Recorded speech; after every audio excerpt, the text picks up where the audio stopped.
I think this is a time where I am not sure I should say good morning or good afternoon. We are right on 12 o'clock spot.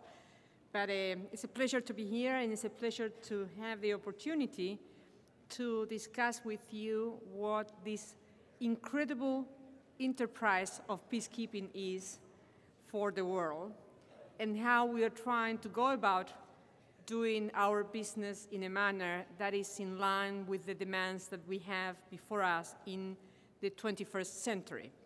First of all, let me explain to you that from an organizational perspective, there are two departments that take care of peacekeeping operations. The first one is the Department of Peacekeeping Operations itself, that is led by my colleague and the Secretary General of Sus.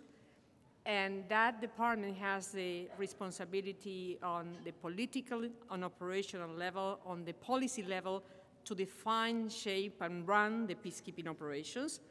There is a second department, that is the Department of Field Support, that is under my responsibility, which is the enabling department that provides the management support, the logistics, the personnel, the financial resources, the technology, the air services, the type of things that, again, enable the operations to take place. This is a relatively new design that was put forward by Secretary General Ban Ki-moon upon his arrival, and that had the endorsement of the GA in mid-2007, where the split took place, and I came to serve as the first Undersecretary General of Field Support. This is just to explain a little bit the architecture we have to serve peacekeeping operations. Peacekeeping operations are, everybody argues this, the flagship of the United Nations. It's probably one of those areas of the United Nations that is recognized as an incredible contribution throughout the world, and that has been in the arena since the inception of the United Nations. And Wolfgang will take you through a little bit of the history afterwards, but it's clearly one of those instruments that the Security Council uses in order to address many of the challenges that peace and security represent in the world. The interesting thing about peacekeeping is that this is a proposition of a fully voluntary, integrated operation. Everything we do in peacekeeping is based on the willingness of member states to participate, to bring their troops and their police, to put their assets available so that we can make it happen. So from a management perspective, which is what I normally have to do, I will say it's a challenge for which you are not prepared by a school of business or a school of management. I have a long private sector experience.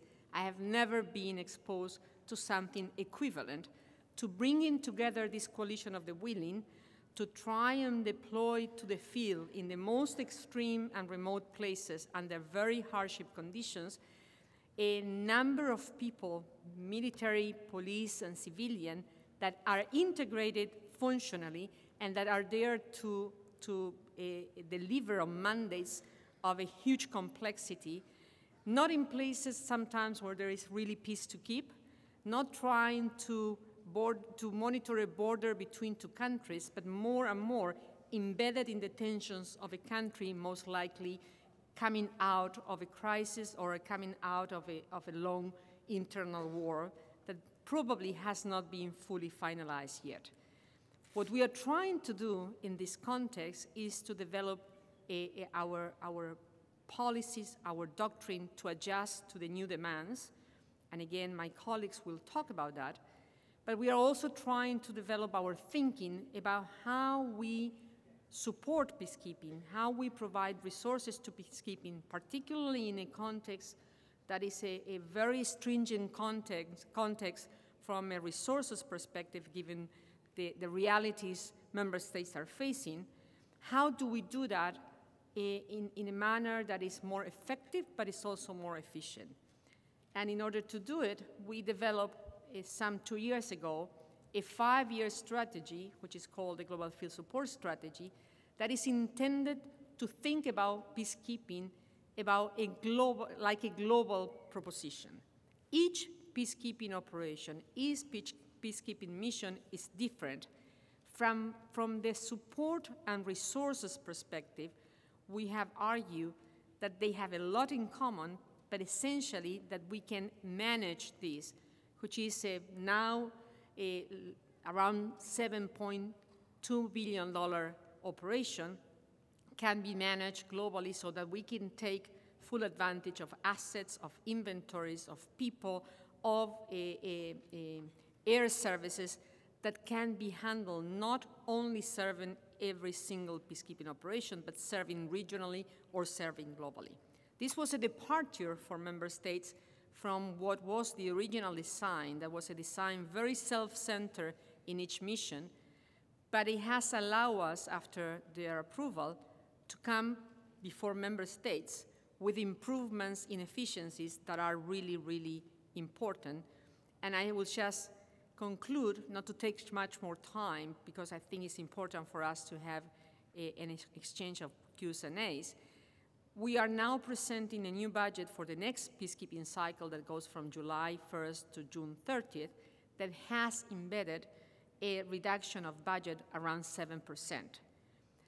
I'm telling you this because I think the perspective of us taking care of the stewardship of resources in a very responsible, professional manner, being aware that every single dollar that is invested in peacekeeping must assure the best results, is something that is a high priority for the Secretary General, it's a high priority for my colleague Vela Sus, but it's an absolute priority for me and my portfolio, and I can tell you that we are delivering on it.